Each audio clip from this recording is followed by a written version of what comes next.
இன்று குரு மற்றும் சனி கிரகங்களின் சேர்க்கை சிலருக்கு வாழ்க்கையில் முக்கிய மாற்றங்களை கொடுக்கலாம். அதே சமயம் சூரியன் சூர்வஷ்டகத்தில் பயனளிக்கும். மே 13 2025 ராசி பலன் ஒரு வரியில். மேஷம், வேலை பிரச்சினைகள் தீரும், நிம்மதி கிட்டும். ரிஷபம், புதிய நண்பர்கள் அறிமுகமாகலாம்.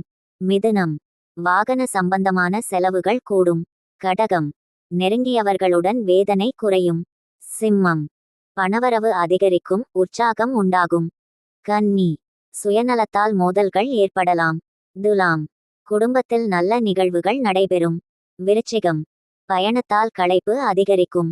தனுசு, நிதிநிலை அதிகரிக்கும், வசதிகள் சேரும். மகரம், பழைய பிரச்சினைகளுக்கு தீர்வு கிடைக்கும். கும்பம், மனைவி அல்லது கணவருடன் மகிழ்ச்சி நிலவும். மீனம், தொழிலில் வளர்ச்சி பெறும் வாய்ப்புகள் கிடைக்கும்.